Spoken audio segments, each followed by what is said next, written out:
We're about to study page 4 in the Masechet Shabbat in Tractate Shabbat. For those who just join us, some word of introduction. In the Tractate Shabbat, we're going to discuss the 39 type of primary work. It's called Avot, and also the derivative work, which is called Toladot. And we explain that there are 39 categories. The category that we have in our discussion, it's called Hotza'a, meaning transferring item from one domain to another. And we elaborate on the previous two sessions, and I urge you and encourage you to watch. We said that there are 4 entities, 4 different domains. One is called a private domain, Reshut HaYachid, which is 16 inches that have a mechitzot, have a border around it. The second one is a public domain that is called Reshut HaRabim. Then we have the third domain that's called Carmelit, which is a category of Reshut HaRabim, but involve something that people don't go there in a daily basis, such as desert, a ocean, a river.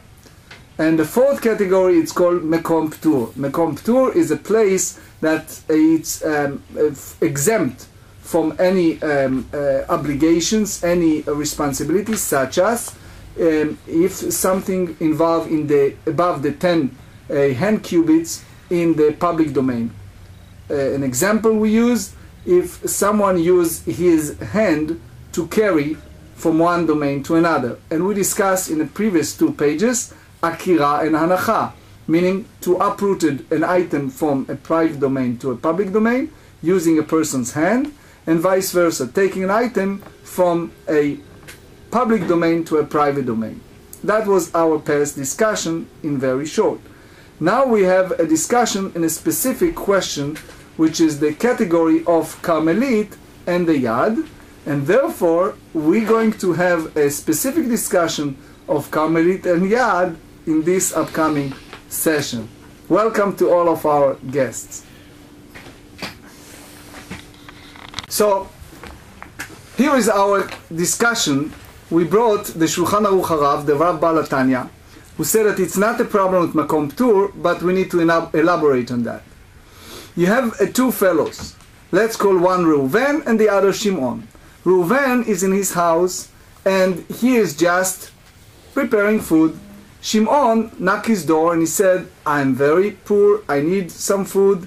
It's already late afternoon Shabbat, or it's already Shabbat. Here is my basket, I need you to fill it up, I need some food for Shabbat.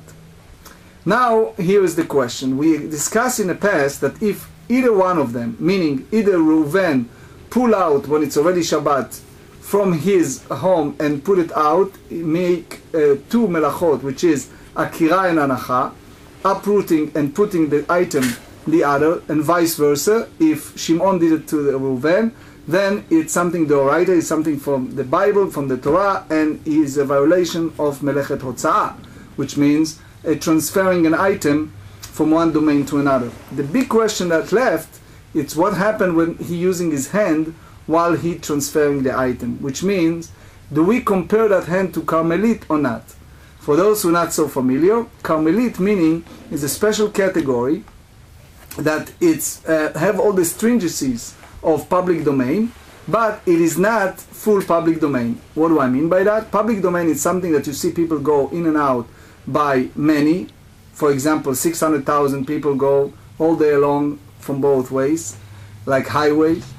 Versus Carmelit, it's like a desert that you see sometimes a voyage of people, like a river, like an ocean, etc. So it's something that belongs to a public, but here is the point. Anything above the Asarat Fachim, the 10 hands cubits, it's not already belong to a public. Meaning, if you own a property in a private domain, you own not just the property, but you go above, the area above the property and below. When it's come to Carmelit, when it's past the 10 Fachim, it's already not considering any type of public domain.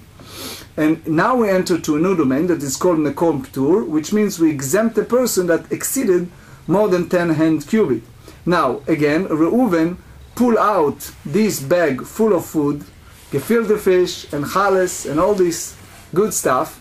And what did he do? He placed it outside, ready to give it to Shimon, but it's already Shabbat. So here is the problem. His hand is outside. Shabbat already begins. What should you do? He already did half a job, which is called Akira. So he already in violation of rabbinic law, but it's not biblical, because we explained in order to do biblical, you need to do both items, which is Akira and Hancha together. Do we categorize that hand as a Carmelite or not? Which means in a Carmelite we say that if person in a domain of Carmelite and wants to carry more than 4 amot, more than the 4 cubits, he is in violation. In Carmelite a person cannot transfer from public domain to private domain or from private domain to public domain. But Carmelite again is a special category. So what we said, Ve'i ba'itema, idi ve'idi lemala ma'asara. Tosfot explained to us here, דיבור המתחיל כאן למעלה מ10, and he said, דקמשמלן דאפילו הוציאה מתחילה דרך מטה מ10 מותר להחזירה למעלה מ10 ולא קנצינן לי.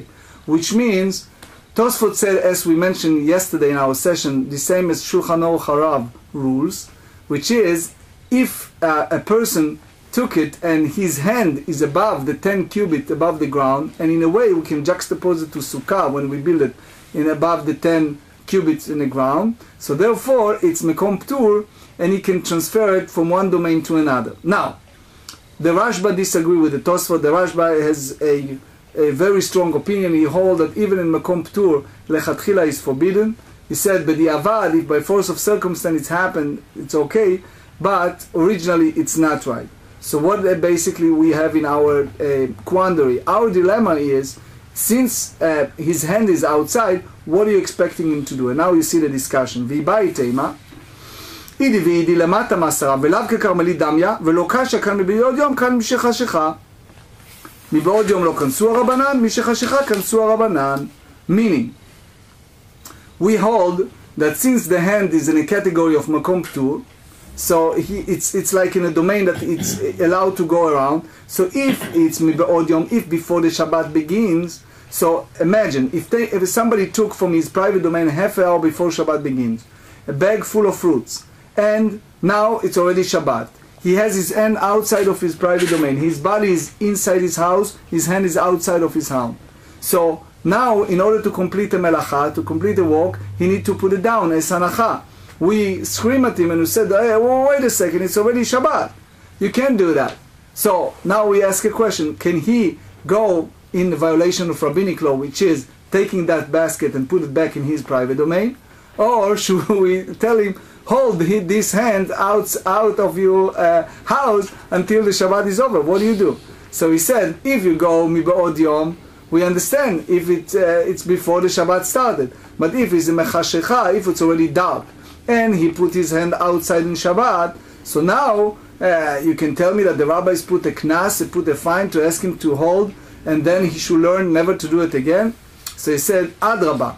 The Gemara said, on the contrary, Ipcha mistabra. The logic dictates just the opposite. מבעוד יום דאישה דלאט לידי חיוב חטאת לכנסו הרבנן. משחשיכה דאידעת ליאת בדיוק חיוב חטאת לא לכנסו הרבנן. Which means the truth is you should look at in the opposite direction. Which means you have two different brightot. One said that you allow to use the hands, the other one not. Again, let's refresh what we studied yesterday. We ask a question if the hand is part of the body or the hand is not. Why? Because the body is standing in the private domain, which is Reshut HaYachid. The hand is already outside, extended to Reshut HaRabim, to a public domain. So we ask a question. We say that one braita it's allow, and one braita said that it's forbidden. Yes. Has he in fact put the goods outside, put the bag down? No. Excellent question. You see, I wish that you are in the private shiur. What we said in the private two shiurim is, in order to do melacha d'oraisa, which means a work that's forbidden by the Torah, you need to do two things, akira and hancha, both items. Since he did not complete it, he is at the middle, so he is in violation of rabbinic, but not in the Torah law.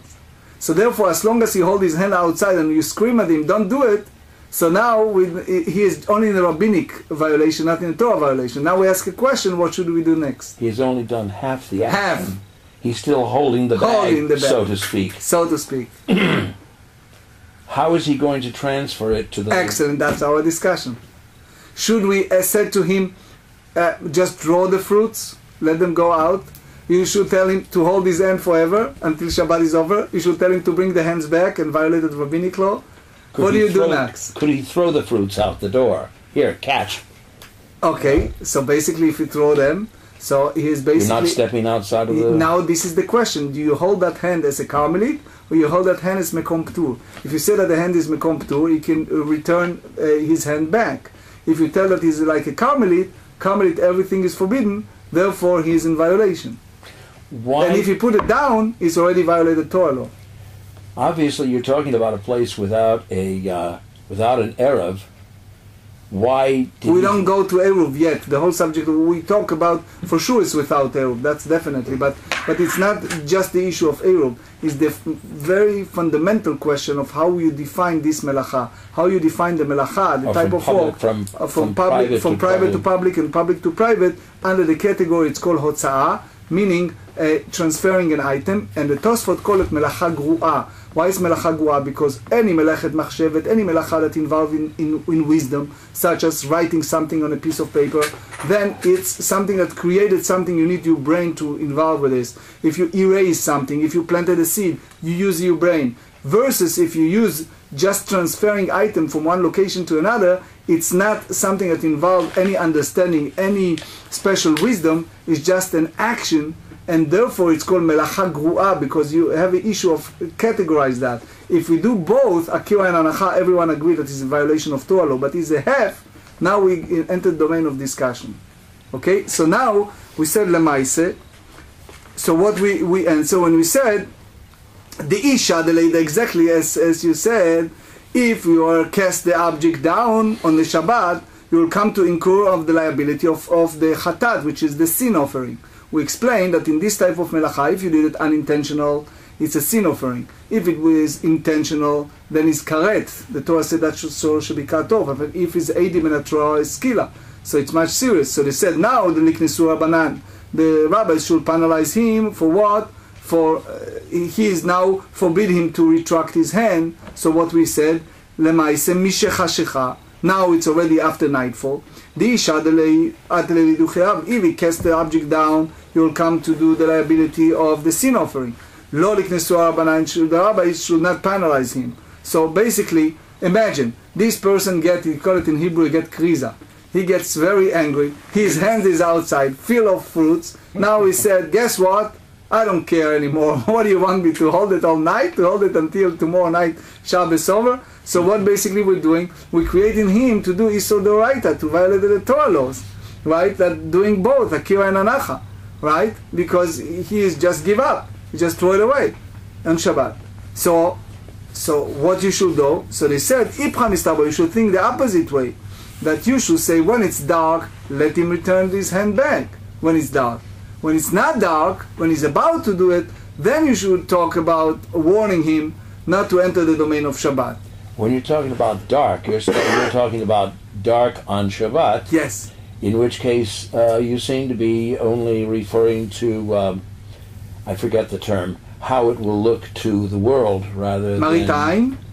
than... Maritime? No, it's not maritime. It's basically a question, since it's already Shabbat, he's in violation. So the point is, if it's mibe'od, if all of that happened before the Shabbat started, you can warn him, you can find him, you can do all these things. But if it's already chashecha, they said it's already dark, what's the point to ask him to hold his hand forever? You know? Isn't that better in that sense, to let him do a violation of rabbinic law rather to do a biblical violation, law of a biblical violation? Let him return his hand back. And because we didn't say it, טיפשו דרביבי ברביי, דבאי רביבי ברביי, דביק פר בתנור, התירו לרדותה קודם שיבוא לידי חיוב חטאת. Now we're going to juxtapose a different subject, and you see the connection between the two. Imagine a fellow that what did he do? He do melacha that's called ofe. Someone who's baking on Shabbat. Meaning, you have a stone stove like those days. Nowadays they use it on, I think, only for lafa. To make those pita lafa. Iraqi pita. Iraqi pita. Yeah. Very good. So what do? They take this dough, they put it on the dofen, on the wall of the stove, and it's baked by itself. And then after that you pull it out. So by halacha you said, as long as it's not yikremu panav, as long as it's not turned browny, turned in a way that it's ready there, So what did he do so far? He just madbik tabatzek. He take the dough and he put it in the wall of that stove. So it's still not complete a work which is called melechet ofei. It's not really created is not really cooking something new. Now here is the question. He took the dough, he put it madbik tabatzek. He took the dough and he put it in the wall of the stove. Now he changed his mind. Why he changed his mind? Either he didn't realize that it's Shabbat, now we realize it's Shabbat, he back off, or he didn't know that it's a melechet ofei, that is one of the type of work that's forbidden, and now he realized that it's a problem. So what do? You said, okay, let him take out that on Shabbat. It's a problem, because it's called shvut. What does that mean, shvut? Shvut is abbreviation of shev ve'al taseh, meaning the rabbi said that it's a prohibition that is called isur rediyah. What is rediyah? That rabbi said that if you remove it before it comes inside the stove, so he basically take it out and he move himself from the sin offering for doing such a thing. So we ask a question. Remove it from the inside of the stove. Of the stove, in order to avoid a completion of becoming something. Something, that's right. So we said that that's shvut mirabanan. That's what Rabbi said, shev ve'al taseh. You should not do it. Why? Because the minute you just take it out, lekalef et apat, you take it out me'atanur b'Shabbat, you just take it out from the stove on Shabbat, it's either the Ran said that is uvdin dechol, that is something that you do during the week, not on Shabbat, or the Rambam said that chashash is alul le'agia lidei afiyah b'Shabbat, that the person created some type of baking on Shabbat. So we said you should not do it. So now we ask a question, we'll try to juxtapose these two. We said, Hidbik parvat, if someone attached bread, the dough, to the inside wall of the oven, so did the rabbis permit him to remove it before he comes to incur the liability of the sin offering, or lo itiru, or did not permit him to do it? So tetifsho de lo itiru. Based on the above logic of all the discussion, you should resolve that the rabbi did not permit him to remove it. So they said, Halo kashya. So he said, this is not the question. V'tifshot, you may indeed resolve that Rabbi question. It's in other words, you try to juxtapose two different halachot and to see if it's all of them are connected to or not. V'baitema, another way of thinking. Le'olam lo tifshot. Indeed, you not resolve the way that Rabbi brought here this idea. And v'lo kashya kan b'shogeg kan b'mezid. One he did it intentionally, one he did it unintentionally.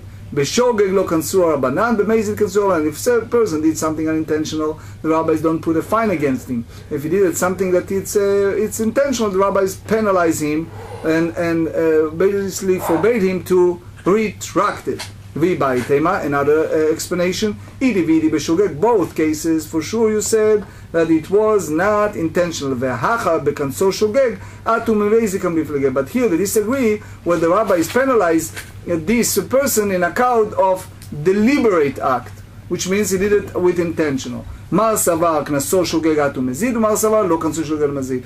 Meaning, if you get belittled when you do it unintentional and you see that you get away with that, so tomorrow you do something with intention. So therefore, they penalize him.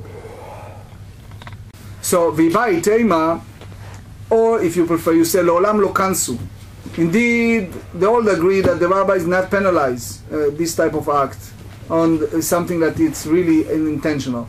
V'lo kashya kan lo tachatzer kan lechatzer acheret, which means it's talk about the person that's standing in a private domain, reshut hayachid, and he sees in his yard, how do you say it? Pach chaluda, pach maleh chaluda. Pach maleh chaluda. Yeah, a jar with full of rust. Yeah, you see a rusty jar in his yard. It's already Shabbat.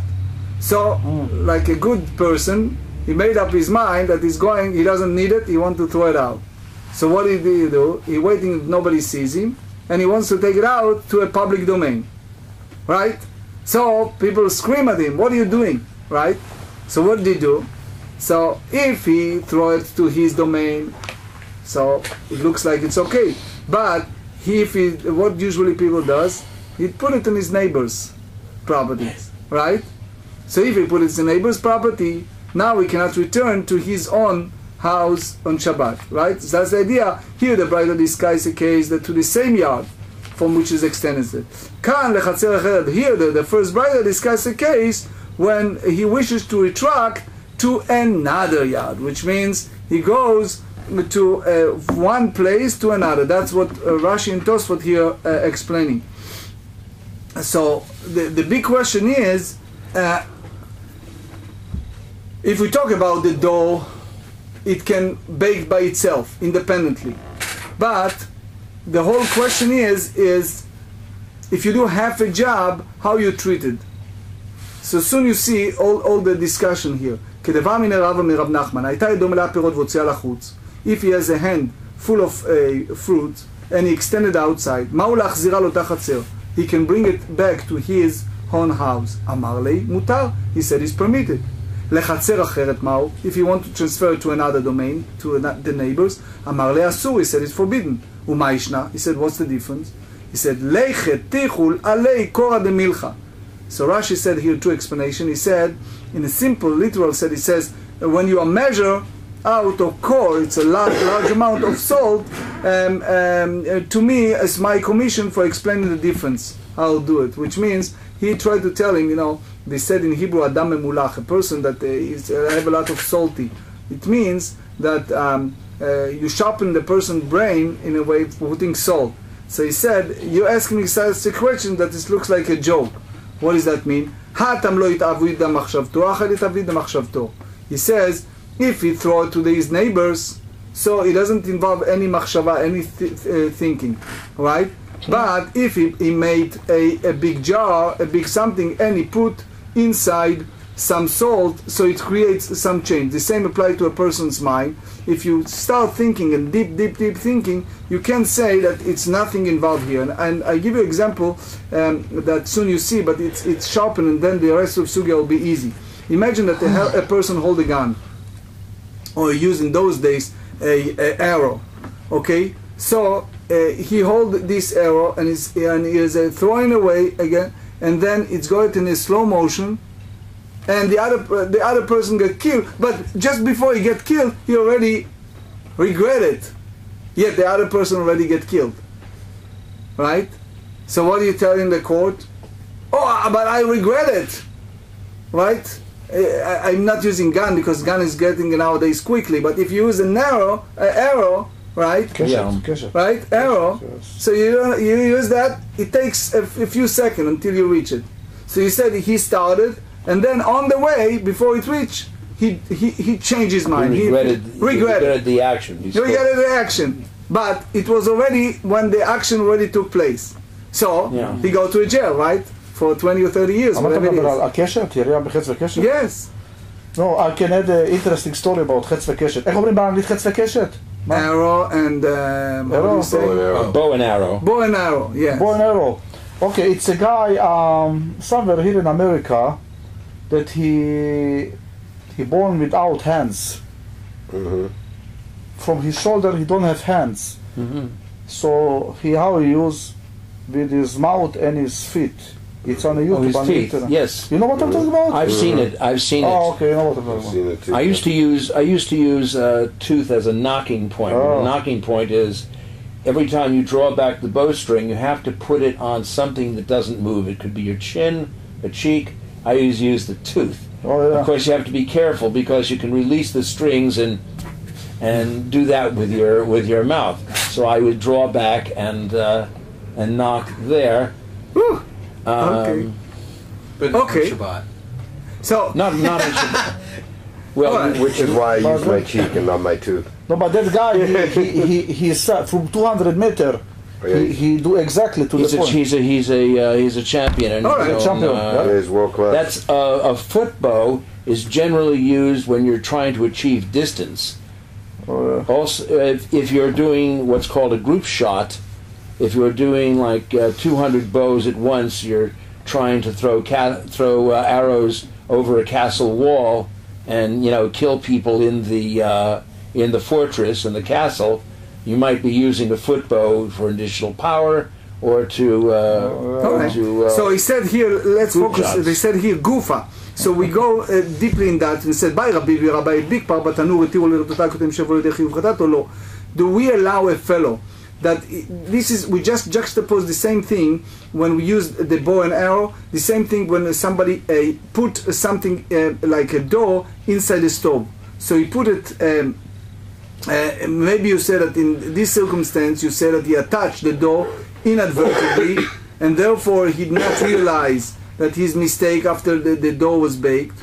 So the same thing you said, you go by the result. Or you said no. Lemani tiru, what does the rabbi permit? Otherwise, why are we asking for sin offering? All those that we under the category that it's a sin offering for the melacha, it's only if the beginning and the end of that action involved with unintentional act. So again, a person did this, the arrow and the bow, he did it, the same thing. As a result, you have a baked bread. So Tosfot, I just give you the abbreviation. Tosfot said, when the sages said that you're not allowed to do a rediyat pat batanur, to put the dough in the stove, you change it from two status, from the status of shogeg to anus, from the status of unintentional to someone who did it really under circumstance that he has no other choice, which means is no sekila, because it wasn't melacha from the beginning to the end.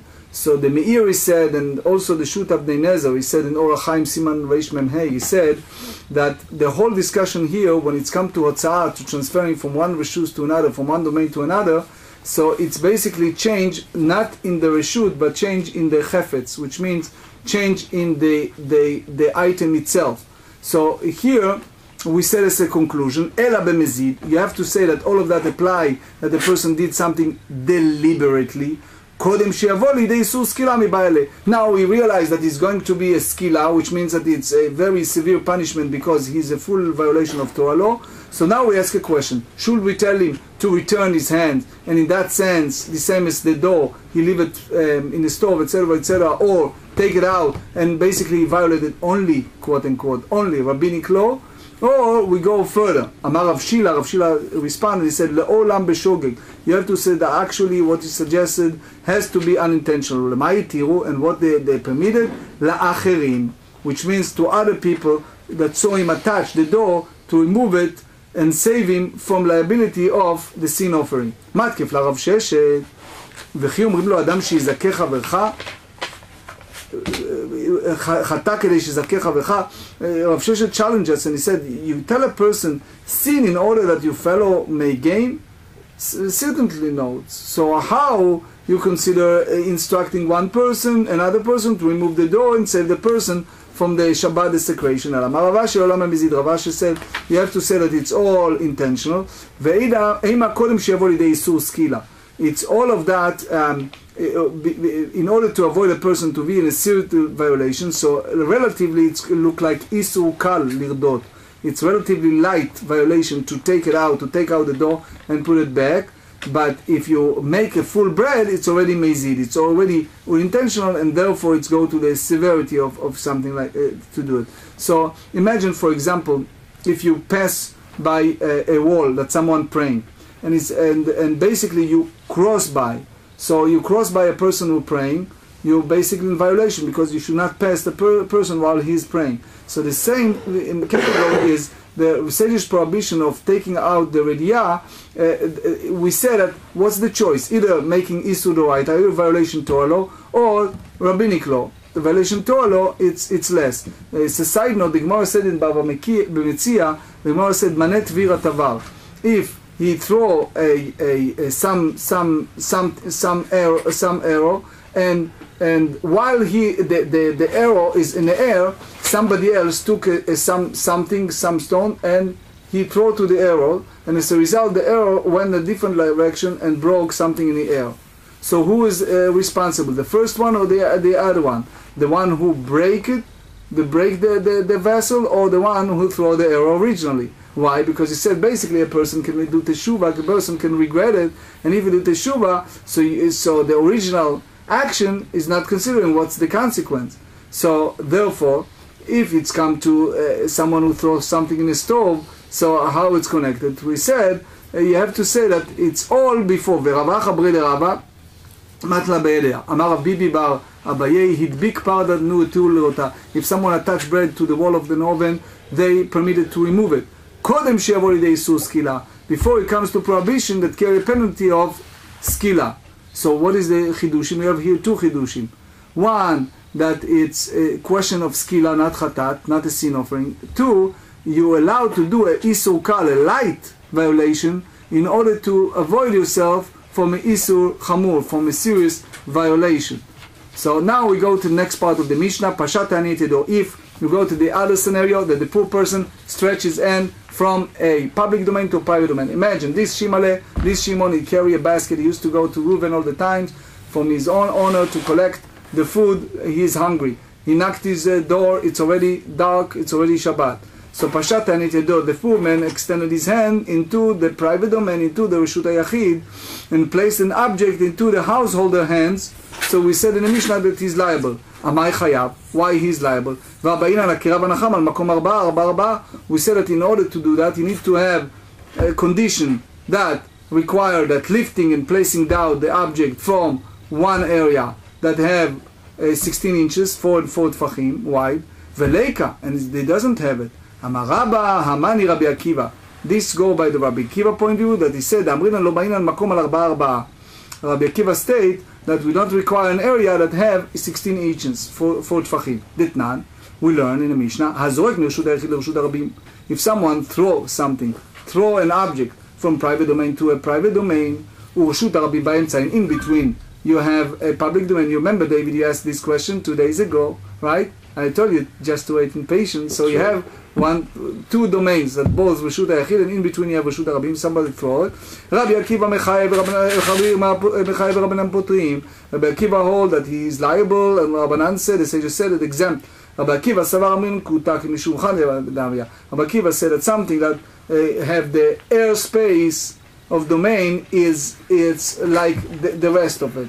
So therefore, he said that he hold is liable. Rabbanan Savrei, the sages maintain, we don't say that something that it's already contained the airspace, it's legally viewed as the same as the rest there. It's not the same.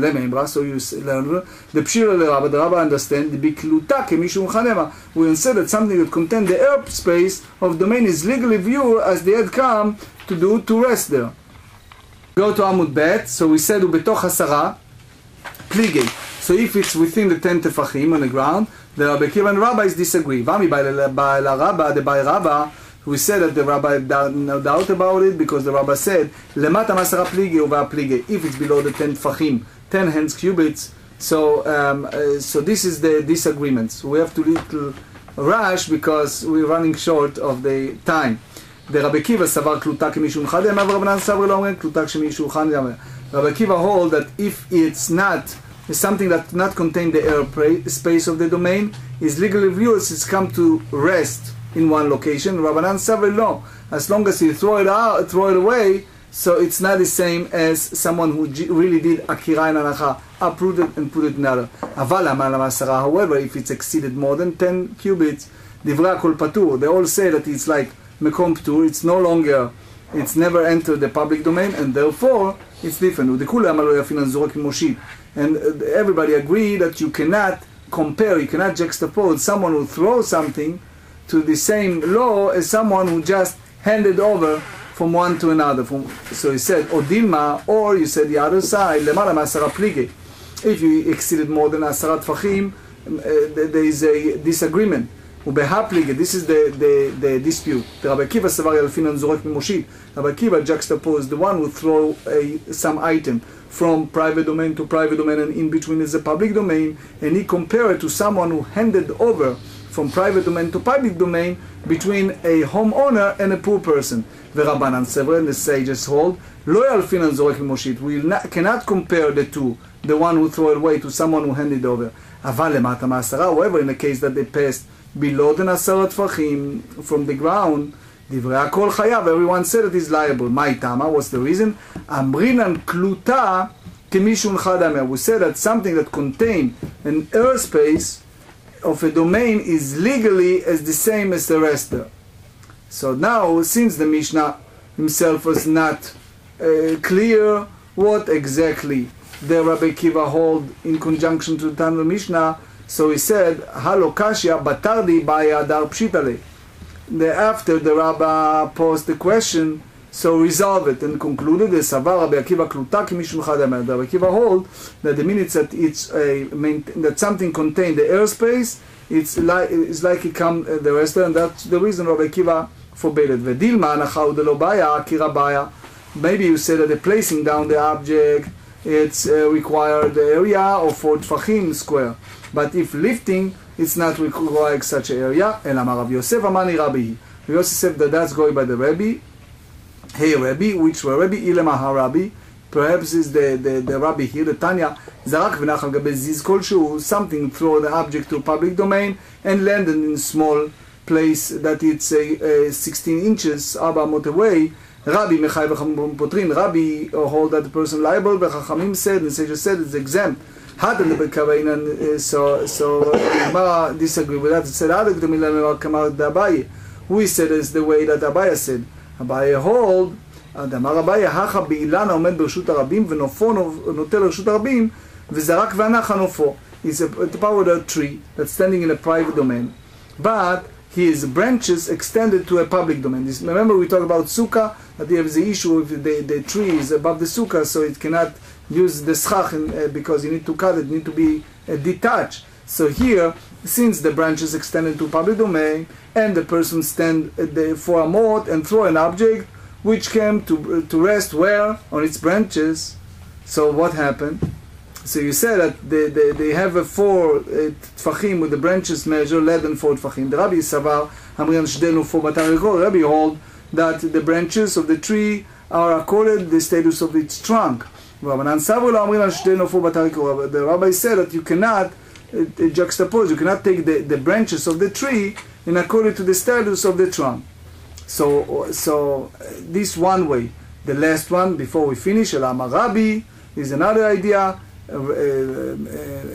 of Yosef referring to what? To the ruling of Rabbi, Tanya. Zarak ברשות הרבים, ברשות הרבים, ברשות היחיד באמצע. If it's in the opposite way, you have 2 public domains and you have a private domain in between, and someone throw an item from one to another, while you have a private domain in between. Rabbi Mechayev, Chachamim Potrim. Rabbi it's hold that is liable, sages exempt. Rabbi Rabbi said name of Shmuel, Mechayev היה Rabbi 2. Rabbi hold that he have to bring 2 sin offerings. Why? אחת משום הוצאה ואחת משום הכנסה. One because he taking out an item from a private to a public domain, and one because he bringing an object from a public domain to a private domain. Alma. So what we learn from all of that? You wrap it up. You said לא באה עקירה ולא הנחה במקום 4 ל4. So Rabbi require not the lifting nor the placing down to be from or upon an area that is 16 inches. So now soon the Gemara rejected. So he said this bright Rav Shmuel.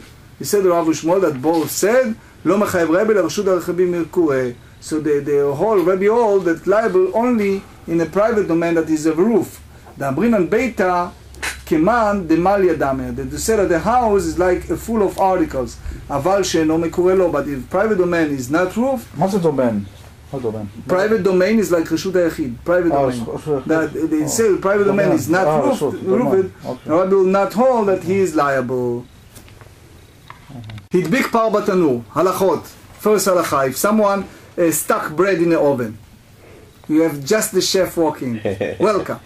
So the Magen Avraham said in the Shulchan Aruch Halacha 254, he said, if one intentionally stuck bread in an oven on Shabbat, he and only he is permitted to remove it before incurring liability for violating a prohibition punishable by sekila. In that case, it's preferable to remove it in unusual manner, like a shinui or something like that. Like a what?